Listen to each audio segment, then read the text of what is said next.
त्रैमासिक परीक्षा 2025-26 के लिए आपकी त्रैमासिक परीक्षा में आने वाले अपठित गद्यांश, जिसमें से आप फ्री के 3 नंबर लेकर आएंगे, वो मैं पूरा हल करके यहाँ पर आपको बताऊँगा।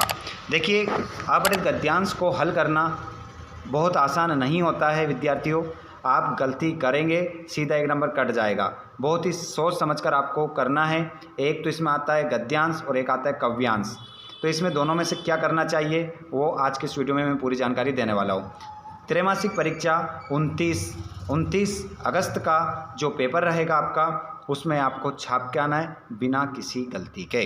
तो विद्यार्थियों, 19वां क्वेश्चन आज मैं आपको हल करवाने वाला हूँ। यहाँ पर 19वां क्वेश्चन आपके ब्लूप्रिंट के अकॉर्डिंग, गवर्नमेंट की ब्लूप्रिंट के अकॉर्डिंग गवर्नमेंट ने कौन से अपठित गद्यांश अपलोड किए हैं, कौन से काव्यांश अपलोड किए, वो आज के इस वीडियो में बताता हूँ। और मैं बता देता हूँ आपको पूरी ट्रिक गद्यांश पद्यांश को हल करने की।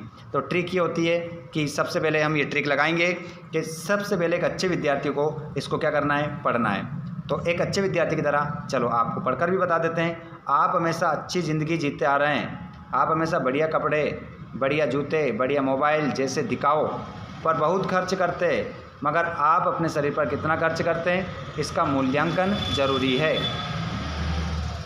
ये शरीर अनमोल है। अगर शरीर स्वस्थ नहीं होगा तो आप सारा सामान किस पर टांगेंगे। अतः स्वयं का स्वस्थ रहना सबसे ज़रूरी है एवं स्वस्थ रहने में हमारे खान पान का सबसे बड़ा योगदान है।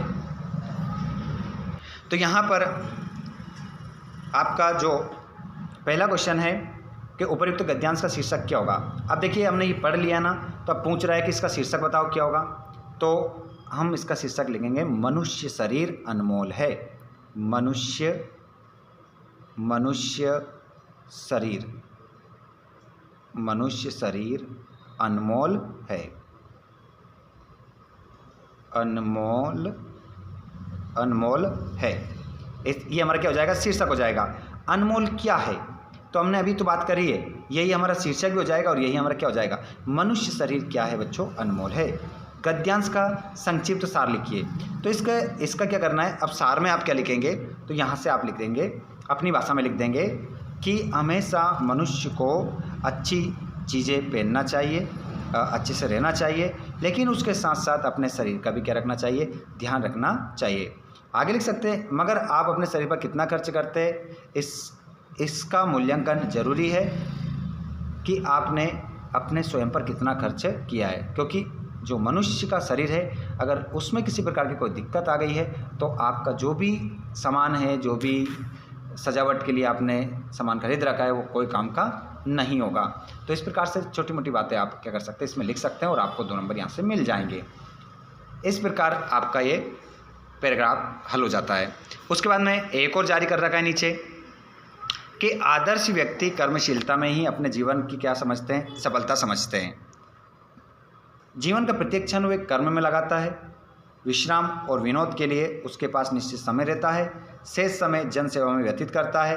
हाथ पर हाथ धरकर बैठने को वो मृत्यु के समान समझता है। काम करने की उसमें लगन होती है, उत्साह होता है। विपत्तियों में भी वो अपने चरित्र का सच्चा परिचय देता है। तो यहाँ पर आपका जो बताया गया है, कर्मशीलता का महत्व बताया गया। कर्म को महत्व दिया गया है। किसको महत्व दिया गया है, कर्म को। तो कर्म का महत्व, शीर्षक क्या हो जाएगा इसका, कर्म का महत्व। शीर्षक आप सीधा सा लिख लेंगे, कर्म का महत्व। उपर्युक्त गद्यांश में वर्णित व्यक्ति के गुण लिखिए। तो यहाँ पर व्यक्ति के कौन कौन से गुण बताए गए हैं, तो देखिए वो बताया गया है कि उसको एक तो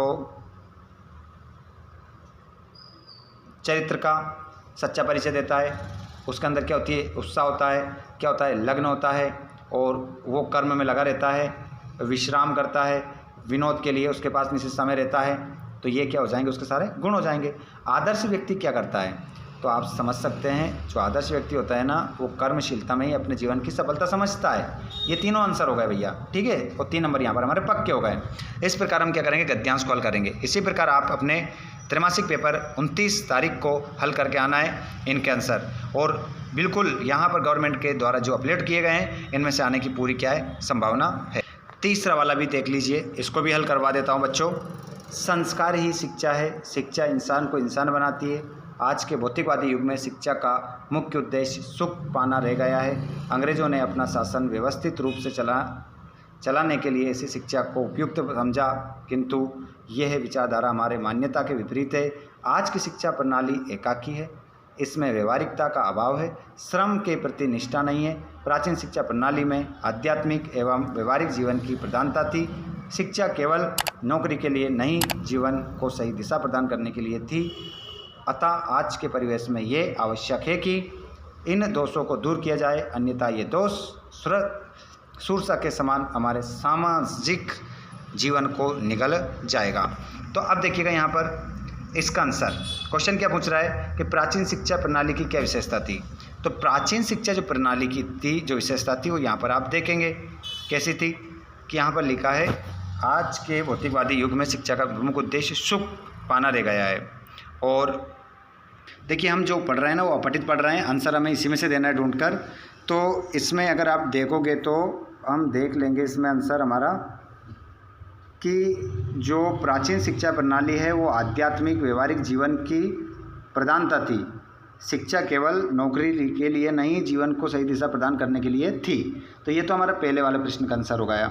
आंसर हमें पैराग्राफ में से देना है, हमारे मन से नहीं देना है, ये इस बात का आप विशेष ध्यान रखें। दूसरा क्वेश्चन देखिए, वर्तमान शिक्षा प्रणाली में किस चीज़ का अभाव है। तो देखिए हम देख सकते हैं यहाँ पर किस चीज़ का अभाव है, तो इसमें देखना पड़ेगा कहाँ पर। तो आज की शिक्षा प्रणाली एकाकी है, जिसमें व्यवहारिकता का अभाव है, श्रम के प्रति निष्ठा नहीं है। यहाँ तक आप क्या लगा देंगे, आंसर लगा देंगे। तो ये 2 नंबर तो कंप्लीट हो गए हमारे। तीसरा क्वेश्चन जो है, उपर्युक्त गद्यांश का उचित शीर्षक। अभी इसका शीर्षक क्या होगा, तो इसका शीर्षक हो जाएगा शिक्षा का महत्व। शिक्षा का क्या हो जाएगा, महत्व आपका इसमें आंसर हो जाएगा। ये लो 3 नंबर भैया फ्री के ले लिए हमने। तो इस प्रकार आपको क्या करना है, गद्यांश पद्यांश हल करना है, जो कि क्या है, अपठित है। अब देखिए यहाँ पर क्या गया है, अथवा में आपको अपठित पद्यांश मिलेगा, जिसको क्या करना है, पढ़ना है और नीचे दिए गए प्रश्नों के क्या देना है, आंसर देना है। अब मैं काव्यांश जो है मैं आपको अगले वीडियो में बताऊँगा, क्योंकि काव्यांश के लिए भी हमें समय चाहिए और इन प्रश्नों के आंसर भी देने पड़ेंगे। और एक नहीं है, इसमें 4-5 मैं आपको बताने वाला हूँ। लेकिन मेरी मानो तो आपको केवल गद्यांश हल करना है, पद्यांश में मत उलझना, क्योंकि पद्यांश में भाव ग्रहण करके आपको अर्थ देना पड़ेगा, तो उसमें नंबर आपके कट सकते हैं। और गद्यांश में आप ढूंढोगे तो आंसर आपको मिल जाएगा। तो जो एक अच्छी स्टूडेंट होता है वो 99% जो विद्यार्थी होते हैं वो गद्यांश ही हल करते हैं, और 1% विद्यार्थी क्या करते हैं, पद्यांश हल करते हैं। हालांकि वो कठिन नहीं है, सरल है, और मैं आपको सिखा दूंगा किस प्रकार से आप हल करेंगे। तो आपको मैं बताऊंगा नेक्स्ट वीडियो में, अगले वीडियो में बताऊंगा। तो आप सभी चैनल को सब्सक्राइब करके रखिएगा। और नेक्स्ट टॉपिक आपका मैं कक्षा 12वीं का लेकर आने वाला हूं, विषय हिंदी का। तो आप मुझे बताइएगा कौन सा टॉपिक पर आपको वीडियो चाहिए, पूरा त्रैमासिक पेपर जिसमें से हमारा छपने वाला है। आप कमेंट बॉक्स में ज़रूर बताइएगा, मैं वही टॉपिक आपको बता दूंगा। क्वेश्चन नंबर कोई सा भी हो, 2 नंबर के, 3 नंबर के, 4 नंबर के। चलिए, वीडियो आज का अच्छा लगा हो तो कमेंट बॉक्स में ज़रूर बताइएगा। साथ में कवि परिचय हो, लेखक परिचय हो, जो भी आपको चाहिए कमेंट बॉक्स में बताइएगा। PDF चाहिए तो आप टेलीग्राम से जुड़िए, हमारे व्हाट्सएप ग्रुप से जुड़िए, जिसकी लिंक हमने डिस्क्रिप्शन में दे रखी है। और अगर आपको यदि हमसे डायरेक्ट बात करना है तो आप हमें फेसबुक पेज पर फॉलो करिए, फेसबुक पेज पर फॉलो करिए। और आप हमें इंस्टाग्राम पर भी फॉलो कर सकते हैं, वहाँ पर आपके प्रश्न का डायरेक्ट आंसर दे दिया जाएगा। धन्यवाद, थैंक्स फॉर वॉचिंग, जय हिंद।